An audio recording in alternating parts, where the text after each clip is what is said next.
Hello বন্ধুরা, good morning সকলকে। তোমরা সকলে কেমন আছো বলো? আশা করি সকলে ভালো আছো। আর হ্যাঁ, আমিও ভালো আছি, তোমাদের ভালোবাসায় ভালো আছি। তো আজকে সকালবেলায় একদম ফ্রেশ টু ফেস্ট চলে এসেছি তোমাদের সাথে কথা বলতে। অনেক দিন বাদে এইভাবে ক্যামেরা ধরে আমি ভিডিও বানাচ্ছি। তো যাই হোক, মানে অনেক দিন বানানো হয়নি বলে না, মানে কেমন একটা যেন লাগছে। তো অনেকদিন সবসময় ব্যাক ক্যামেরায় ভয়েস দেওয়া হয়, তো সেই জন্য কি বলো তো, মানে সামনে ফ্রন্ট ক্যামেরায় কথা বলা হয়নি অনেক দিন। তো যাই হোক, আজকে ভাবলাম একটু তোমাদের সাথে ডাইরেক্ট কথা বলি। আর এখন সকালবেলায় দেখো স্নান টান করে নিচ্ছি, বাসি কাজ তো হয়ে গেছে, স্নান করে চলে এসেছি। এই যে দেখতে পাচ্ছ, মাথাটা আজকে আমি শ্যাম্পু দিলাম। সেই হেনা করার পরে থেকে তারপর আর কিছু করা হয়েছিল না, তো মাথা একদম মানে মনে হচ্ছিল যেন ইয়ে হয়ে গেছিলো, ভারী হয়ে গেছিলো। আর এখন কি বলো তো, গরমে তো ঘাম দিচ্ছে এত না, সেই কারণে তোমার চুলগুলো একদম চিটপিট করতে থাকে। তো সেই জন্য মাথাটা আজকে ভালো একটু শ্যাম্পু নিয়ে নিই। তো চলো, শ্যাম্পু তো নিয়েছি, এবারে চুলটা একটু সারিয়ে সিঁদুর করে নিই, তারপরে যাবো রান্নাঘরে। রান্নাঘরে এবারে কী কী মেনু হবে রান্নাতে, আজকে বিশেষ কিছু করবো না। তো চলো দেখা যাক যে কী কী রান্না করব। তো আমি এখন চুলটা সারিয়ে নিই, তারপরে তোমার সাথে কথা বলছি।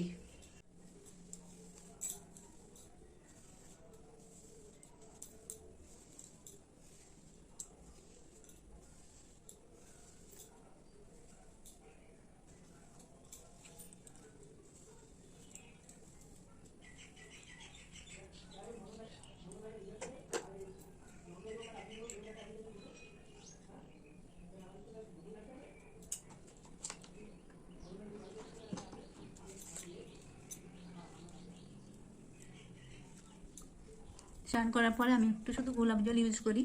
এখন আমি আর কোনো কিছু গরমেতে ব্যবহার করি না। কি বলো তো বন্ধুরা, আমার স্কিনটা এমনিতে খুব শক্ত, কিছু ব্যবহার করলেই না পুরো র্যাশ বেরিয়ে লাল হয়ে যাবে।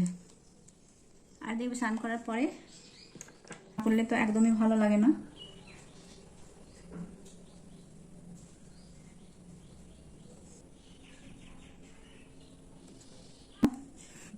এটা আমার মাস্ট।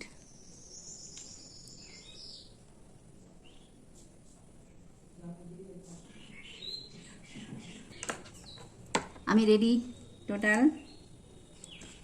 দেখো, সম্পূর্ণভাবে আমি রেডি হয়ে গেলাম স্নান করার পরে। আর এখন কি হয়েছে বলো তো, চশমা এমন হয়ে গেছে না, মানে চোখ থেকে চশমা খুলে দিলে পরে আর কিছু ভীষণই অসুবিধা হয় আমার এখন। তার জন্য চশমাটা আমার সবসময় লাগিয়ে রাখি, কেন মোবাইলটা তো সবসময় চলে, সেই জন্য চশমাটাও আমার লাগিয়ে রাখি। চলো, তো একটু সকালবেলায় তো কিছু খেতে হবে, কারণ ব্রেকফাস্ট তো তোমরা জানো আমি তেমন একটা কিছু করি না। আর ভাবছি একটু ছাতুর শরবত যেটা খাই সেটাই খেয়ে নিই। ছাতুর শরবত আর একটুখানি শশা খেয়ে নেবো, কারণ আমার বেশি কিছু ভালো লাগে না খেতে একদমই। তারপরেই রান্না করবো। এই শ্যাম্পু নিলে না চুলগুলো বড্ড উরুলি ঝুরুলি হয়ে থাকে, তো একটু গার্ডার লাগিয়ে নেবো, ভিজে আছে তো।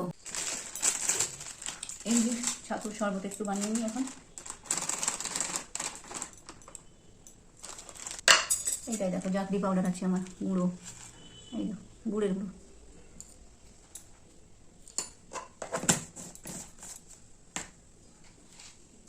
অল্প একটু নুন,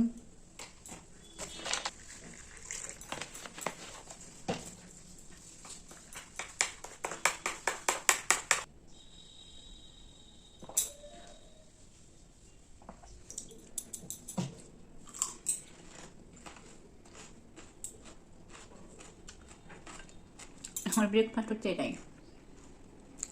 আমি বেশি কিছু খেতে ভালোবাসি না।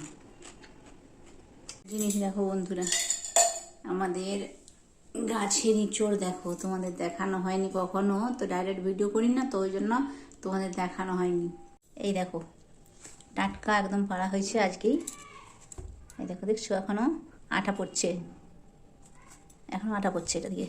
আর এই ইঁচড়টা মানে কি বলবো, এতটাই খেতে টেস্টি না, খুব ভালো, মানে এই জাতটা খুব ভালো জাতের। তোমাদের গাছটা একবার দেখাই চলো। দেখো দেখো কত ইঁচড় ধরেছে দেখো।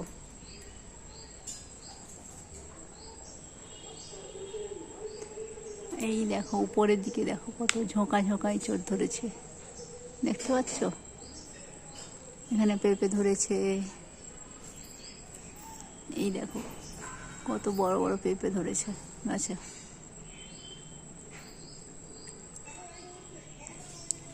ইঁচড় দেখছো, ইঁচড় কত নিচের থেকে ধরেছে দেখো একদম।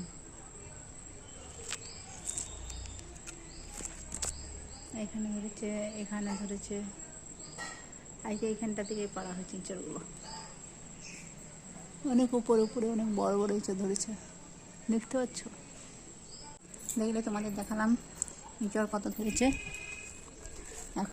তো আজকে কি রান্না হচ্ছে সেটাই তোমাদের সাথে শেয়ার করছি। দেখো আজকে কুমড়ো, গাজর আর হচ্ছে ঝিঙে এই দিয়ে একটা সবজি বানাচ্ছি, আর একটু আলু তো জানো তোমরা খুবই কম ব্যবহার করি, তো আলু দিয়ে এটা সবজি হবে। আর এদিকে ভাত বসিয়ে দিয়েছি। আর ঝিঙে দিতাম না, কি হয়েছে বলো তো, তোমাদের দাদাভাই বাজার গিয়েছিল আর বাজার থেকে নিয়ে এসেছিলো মাছ, কিন্তু মাছটা পচা বেরিয়ে গেছে, সেই কারণে মাছটা রান্না করতে পারলাম না। মানে এখন একটুখানি গরম পড়তে কিন্তু মাছ পচা বেরিয়ে যাচ্ছে, তো সেই জন্য আর মাছটা রান্না করলাম না, তো মাছটা ফেলে দেওয়া হয়েছে। তো ঝিঙেগুলো মাছ দিয়ে আলু দিয়ে ঝোল করবো ভেবেছিলাম, কিন্তু ওই জন্য ঝিঙেগুলোকে এই সবজির সাথেই এখন দিয়ে দিলাম। আর এই সবজিটা যেন আমি বিশেষ কিছু মশলা দিয়ে বানাবো না, মানে শুধু একটু আদা বাটা দিয়েই কিন্তু এই কুমড়োর তরকারিটা বানাবো। আর হচ্ছে একটু একটা সবজি যে মশলা আছে, এই যে সানরাইজের, সেই সবজি মশলাটা দিয়ে আমি এই সবজিটা শুধু বানিয়ে নেবো, বিশেষ মশলা কিন্তু ব্যবহার করবো না। তো এই সবজিটা করব, আর হচ্ছে ডাল করব, আর ডিম ভেজে নেবো, এইটাই ভেবেছি আজকে রান্না করব। আর মাছের ঝাল হতো, কিন্তু মাছের ঝোল হতো, তো কিন্তু মাছের ঝোলটা মাছটা হবে না, যাই হোক। আর চাটনি তো জানো কালকে আমি রাত্রেবেলায় মানে চাটনিটা করে রেখেছি, তাহলে চাটনির জন্য কোনো সমস্যা নেই, চাটনি করাই আছে আমের, তো সেই জন্য আর চাটনি করব না। আর এই গরমে দেখবে একটু চাটনি না হলে কিন্তু খাওয়া যায় না, তবুও কিন্তু যতই যাই হোক আমি কিন্তু খাই না, কিন্তু আমার ছেলে বা তোমার দাদাভাই এটা খাই, তো আমি খাই না। তো আমি এই জন্য সবজিটা বানিয়ে নিচ্ছি। চলো তারপরে আবার দেখাচ্ছি আর কি কি রান্না করছি, সেটা তোমাদের সাথে দেখাচ্ছি। দেখো আমি সবজিটাকে দেখলে তো কোনো মশলাতে আমার কিন্তু ইউজ করলাম না, দিয়ে আমি এটা জল ঢেলে এখন একটু সেদ্ধ করে নেবো, মানে ঢাকা দিয়ে সেদ্ধ করে নেবো তারপরেতে। আর ডালটা মানে কুকারে সিটি মারা আছে, তো ডাল তো জানো আমি কুকারে সিটি মারি। আর ভাতটাও আগে তো কুকারে করতাম, তোমাদের দেখিয়েওছি, কিন্তু এখন ওই যে বলেছে যে কুকারে ভাত খাওয়া ভালো নয়, সেই জন্য আমি কুকারে ভাতটা আর এখন করি না। দেখো আমার সবজি কিন্তু তোমাদের সাথে কথা বলতে বলতে সবজি আমার হয়েই গেছে, তো এটা একটু ঘাঁটা মানে এপাশ পাশ করে নিয়ে একটু নাড়ি দেবো।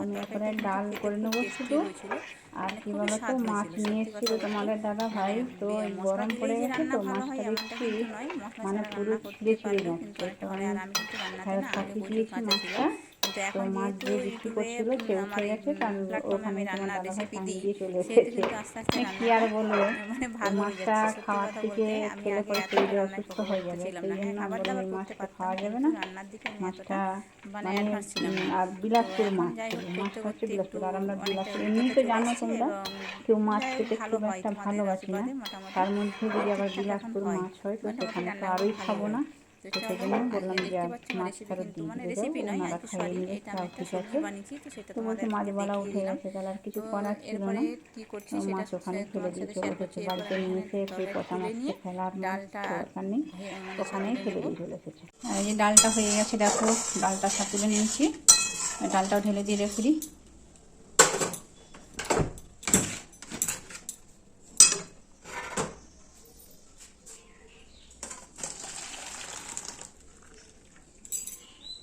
আর জিনিস দেখো, লঙ্কাগুলো দেখো কত সুন্দর, পুরো লাল লাল, পুরো তোমাদের দাদাভাই লঙ্কাগুলো এনেছে দেখো, পুরো লাল লাল, দেখতে কত সুন্দর লাগছে।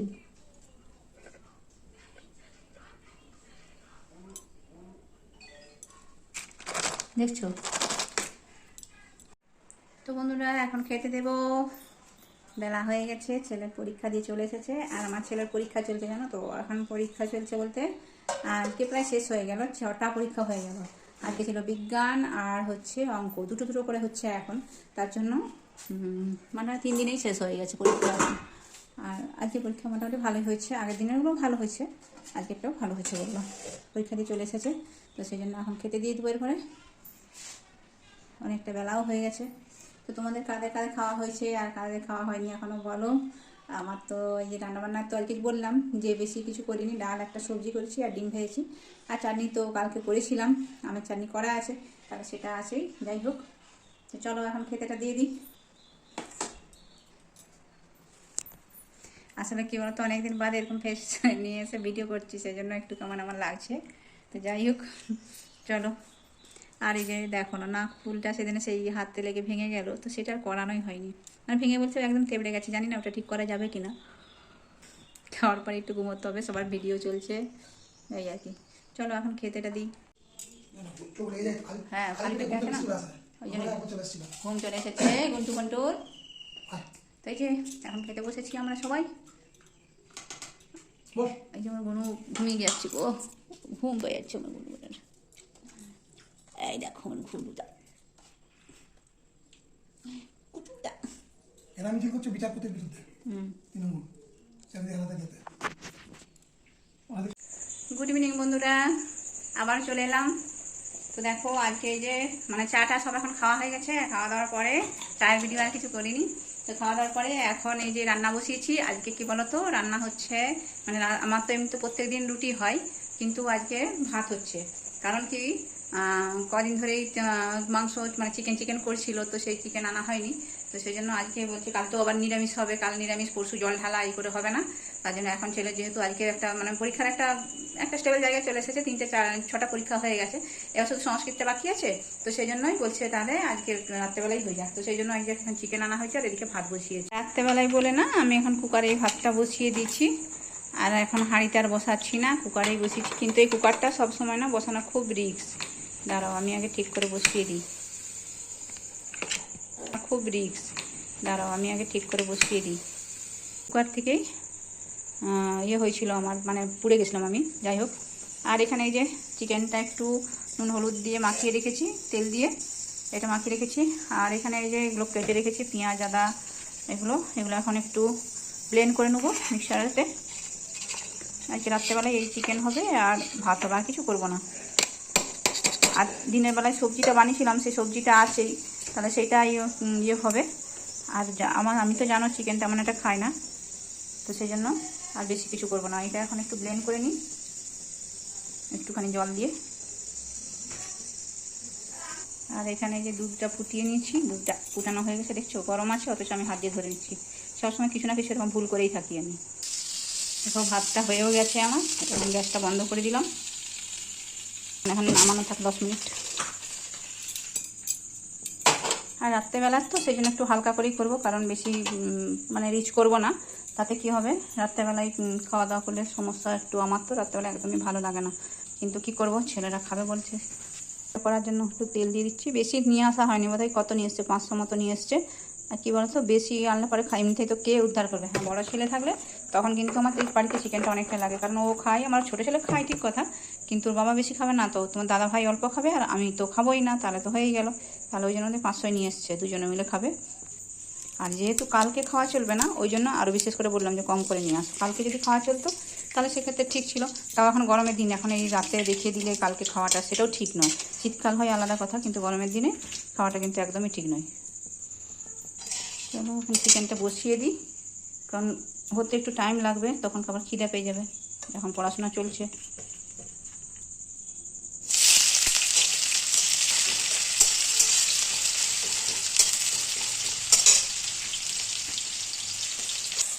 দেখো চিকেনটা বসে মাংসটা কষে নিচ্ছি, মানে মশলাটা এখন কষে নিচ্ছি।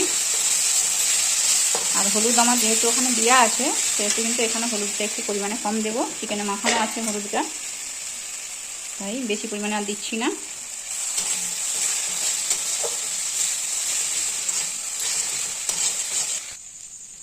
দেখো মশলাটা কিন্তু কষা হয়ে গেছে। আমি এখানে এখন চিকেনটা দিয়ে দেবো, আর আমার ভাতটা হয়ে গেছে। এটা আমি ফ্যানটা একটু ছাড়িয়ে নেবো এরপরে।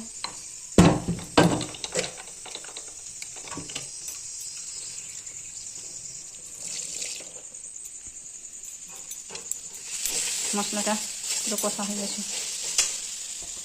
আর চিকেনে তো আলু নেই, আলু পুরো বন্ধ আমাদের। তুমি তো জানো আলু তো এমনিতেই আমরা তো খাই না, আর এখন তো তোমাদের দাদা ভাই শুধু আলু খেতো, তার জন্য সে এখন আবার বন্ধ করে দিচ্ছে। বাস, তাহলে আলু কোনো খরচ নেই। 1 কেজি আলু আনলে 10 দিন বেরিয়ে যায় আমাদের। এদিকে হোক, একটু কষা হোক, আমি এদিকে গরম জল একটু বসিয়ে দিই। এটা একটু হোক। গরম জলটা হয়ে গেছে বন্ধুরা, দেখো বন্ধ করে রাখি এখন। আর এখানে চিকেনটা হচ্ছে, দেখছো একটা সুন্দর কালার চলে এসছে, আর রান্নাটা একটুখানি লেগেও গেছে। দেখো আসলে এখন খবর চলছে, তো খবর দেখতে না আমার খেয়াল থাকছে না, এত চারদিকে সব ইয়ে চলছে, সময়টা যে কোথায় যাবে সেটা একটা ব্যাপার হয়ে যাচ্ছে। শিক্ষক সমাজের গায়ে লাথি, লাঠিচার্জ, এগুলো মানে মেনে নেওয়া যাচ্ছে না, সত্যি এগুলো মেনে নিয়ে যাচ্ছে না। আর শিক্ষকরা তো মানে কি বলবো, একটা শিক্ষার সাথে যুক্ত, তারা প্রত্যেককে শিক্ষা দিচ্ছে, তাদেরকে আমরা শিক্ষাগুরু মনে করি। আর সেক্ষেত্রে তাদের উপরে যে অত্যাচারটা চলছে, তারা তো কোনো মানে টেররিস্ট নয় যে তারা বন্দুক নিয়ে লাঠি নিয়ে মারামারি করতে গেছে বা কিছু, সেসব কিন্তু নয়। তারপরেও তাদের উপরে যেভাবে অত্যাচার কাল হয়েছে, তো সেগুলো দেখার পরে না মানে মাথাটা না ঠিক থাকছে না, মনে হচ্ছে সময়টা আমাদের কোথায় রসাতলে চলে গেল। আর যারা মারছে তাদেরও তো চিন্তা করা উচিত যে তাদের ছেলেরাও কিন্তু ওই শিক্ষকদের কাছেই শিক্ষা নিচ্ছেন, তারাও কিন্তু ওইখানেই পড়াশোনা করতে হবে, শিক্ষকদের কাছেই পড়াশোনা করতে হবে। তো সেক্ষেত্রে তাই এরকম মানে মানবিকতার খাতিরেও বলতে হয় যে এরকম কিন্তু কখনোই এটা করা উচিত নয়। আজকে সময়টা পুরো একদম মানে আজকে এই যে 22,000 মানুষ যারা প্রকৃত পরীক্ষা দিয়ে আজকের চাকরি পেয়েছিল, যারা অত কষ্ট করে পড়াশুনো করেছে, যারা কত গরিব বাড়ির ছেলেমেয়েরা কত কষ্ট করে পড়াশুনো করেছে, পড়াশুনো করে চাকরিটা অর্জন করেছিল, আজকে তারা এই যে পথের ধারে বসে রয়েছে, রাত দিন কোনো কিছু নেই, পথের মধ্যে বসে দিন কাটাচ্ছে, রাত কাটাচ্ছে। হ্যাঁ, এটা কি তাদের প্রাপ্য ছিল? এটা কিন্তু তাদের প্রাপ্য ছিল না। কিছু মানুষের ভুলের জন্য আজকে ওনাদেরকে এই জায়গাটাতে আসতে হচ্ছে। এবং শুধু এই জায়গাটা নয়, মানে তাদেরকে যথারীতি একটা মানে কি বলবো, এর মধ্যে দাঁড় করে দিচ্ছে যে তারা দোষী, তাদের উপরে যেন অত্যাচার চলছে। মানে লাঠি সুদ্ধা তাদেরকে মারা হয়েছে। একজন শিক্ষককে যদি কেউ লাঠি মারে তো সেই জায়গাটা কোথায় থাকে? আমাদের শিক্ষা সমাজ বলো আর বাস্তব সমাজ, দুটোর মধ্যেই কত মানে কীরকম জায়গা হয়েছে এখন। আর আইন ব্যবস্থার উপরে তো সাধারণ মানুষের আমাদের সত্যি কথা বলতে পুরো ভরসাটাই উঠে যাচ্ছে। আইনি ব্যবস্থা আমরা সাধারণ মানুষ কোথায় গিয়ে কার উপরে ভরসা করব? কোনো কিছুর উপরে কিন্তু আর ভরসা আমাদের করা চলবে না। নিজেদের উপরে নিজেদেরকে ভরসা করে জীবনে এগিয়ে চলতে হবে। কারণ কি বলতো, যে আইনকে আমরা ভরসা করব সেই আইনই কিন্তু মানে পুরো পিঠে আঘাত করছে। মানে সেখানে আজ যে আমরা সুবিচার পাবো এটা কিন্তু নয়, সুবিচার আমরা কোথাও পাচ্ছি না। এখন যুগটা এমন হয়েছে যে মানে সমাজের কিছু মানুষ, কিছু স্তরের মানুষ তাদের নিজেদের স্বার্থের জন্য আজকে পার্টির দলাদলির জন্য মানে আজকে সাধারণ মানুষকে মরতে হচ্ছে, আর কিছু না। যাই হোক, আমি ভেবেছিলাম এই নিয়ে ভিডিও বানাবো, কিন্তু আমার যেহেতু ক্যাটাগরি এটা নয়, আমার ব্লগ ভিডিও, তো সেই জন্য আমি কিছু বলতে পারি না ভিডিওতে, আমার খারাপ লাগছে।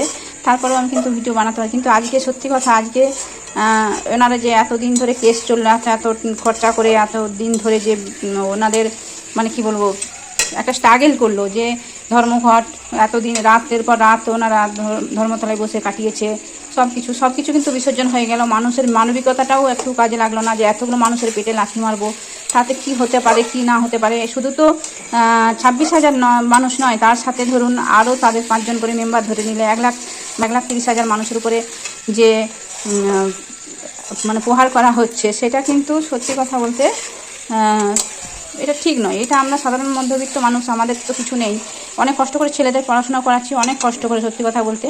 তো সেখানে চাকরি পাওয়ার পরে তাদের মানে কিছু মানুষের ভুলের জন্য যদি আমাদের ছেলেদের চাকরিগুলো চলে যায়, তো সেক্ষেত্রে কিন্তু মানে সত্যি এটা মানা যাচ্ছে না। আবার শুধু চাকরি যাওয়া নয়, তার সাথে সাথে তাদেরকে একটা জায়গায় যেন, তারা কি মাওবাদী, তারা কি টেররিস্ট, তারা কি কোনো অন্যায় করতে গেছে, তারা তাদের মানে যোগ্য অধিকারটা চাইতে গেছে, সেক্ষেত্রে তাদেরকে এইভাবে মারধর করা হয়েছে, এটা কিন্তু সত্যি মানতে পারছি না। যাই হোক, কার কি মত আমি জানি না, কিন্তু আমার ছেলে হয়তো সার্ভিস করে না, কিন্তু কারো বাড়ির ছেলে তো সার্ভিস করে। তো সেক্ষেত্রে বলছি, কারো ক্ষেত্রে কিন্তু এরকম মানবিকতা করা ঠিক নেই। কাল যারা লাথি মেরেছে, আজকে সেই শিক্ষকরা কাল যারা লাথি খেয়েছে আর যারা মেরেছে, তো যারা মেরেছে তাদেরকে আমার বলা যে এইভাবে আপনারা একবার চিন্তা করে দেখবেন যে মানে শিক্ষা জগৎটাকে আপনারা কোথায় নিয়ে যাচ্ছেন। কাল কিন্তু আজ হয়তো কারো বিয়ে হয়েছে না হয়েছে, কাল কিন্তু আপনাদের বাড়ির ছেলেরা ওই শিক্ষকের কাছে কিন্তু শিক্ষা নিতে যাবে। ওই শিক্ষকরা যদি পিছু হটে যায়, আজকে শিক্ষা জগৎটা কোথায় যাবে? আমাদের সন্তানরা কি আর পড়াশোনা করতে পারবে? সেই পড়াশোনা কিন্তু আর হবে না, পুরো দেশটা রসাতলে চলে যাবে। তার জন্য একটু চিন্তাভাবনা করে সবসময় কাজ করা আমাদের উচিত। যাই হোক, মানে আমাদের সত্যি খুব খারাপ লাগছে। আজকে একটা বৈঠক ছিল, তো ওখানে বলা হয়েছে যে পাবলিশ করবেন ওনারা, যে যোগ্য অযোগ্যের একটা লিস্ট বের করবেন। তো যোগ্য অযোগ্যের লিস্টটা যদি আগেই বের করে দিতেন, তাহলে আজকে এই যে 22,000 মানে 20,000 যে স্বচ্ছ মানুষ রয়েছেন, তো তাদেরকে আজকে এই পরিস্থিতিতে পড়তে হতো না, তারা আজকে এরকমভাবে ভেঙেও পড়তো না। আজ কত মানুষ, কত এই যে খবরটা শোনার পর কত বাড়ির তার কারো মা মারা গেছেন, কারো বাবা মারা যাচ্ছেন, কারো নিজেই হয়তো সুইসাইড করে নিচ্ছেন, কত মানুষ এরকম হচ্ছে। তো এটার জন্য দায়ী কি? এর দায়ী কে নেবে? আজ যে সমাজে এরকম চলছে, আজ কার জন্য এই সময়টা এরকম রসাতলে চলে গেল? কেন এই শিক্ষা সমাজের আজকে এই দুর্নীতি হচ্ছে, মানে দুর্দশা হচ্ছে, দুর্নীতি নয় সরি, দুর্দশা। এই শিক্ষা সমাজের মাস্টারদের কেন এরকমভাবে ভুক্তভোগী হতে হচ্ছে? তাদের কার দায়ী? এটা কিন্তু সত্যি মানে ভাববার বিষয়। যাই হোক, আমরা সাধারণ মাথায় এত কিছু নিই না, এটা একটা আমাদের প্রবলেম যে আমরা এত কিছু নিচ্ছি না। কিন্তু এটা আমাদের সত্যি ভাবা উচিত যে আজকে কোথায় গিয়ে দাঁড়িয়েছে শিক্ষা সমাজটা আমাদের। আর শিক্ষা সমাজের মানুষদের যদি না সম্মান দিতে পারি, তাহলে আমরা কাকে সম্মান দেব? তো চলো বন্ধুরা, আজকের ভিডিওটা অনেকটাই লং হয়ে গেল। যাই হোক, তোমরা একটু কষ্ট করে দেখে নেবে। আমার কিন্তু রান্নাটা হয়ে গেছে, আর এই দেখো পুরো একটু ফুটে গেলেই হয়ে যাবে, আর কোনো সমস্যা নেই। চলো, আজকের মতো সবাইকে টাটা জানাই। সবাই ভালো থেকো, সুস্থ থেকো। আবার কাল একটা নতুন ভিডিও নিয়ে আসবো আমি তোমাদের কাছে। আর যদি ভিডিওটা ভালো লেগে থাকে বন্ধুরা, অবশ্যই লাইক কমেন্ট শেয়ার দিয়ে পাশে থাকবেন। আর নতুন বন্ধুরা যারা এখনও পর্যন্ত চ্যানেলটা সাবস্ক্রাইব করেননি, তার চ্যানেলটা সাবস্ক্রাইব করে আমার সাথে থাকবেন। চলুন, আজকের মতো শুভরাত্রি, সবাই ভালো থাকুন, টাটা।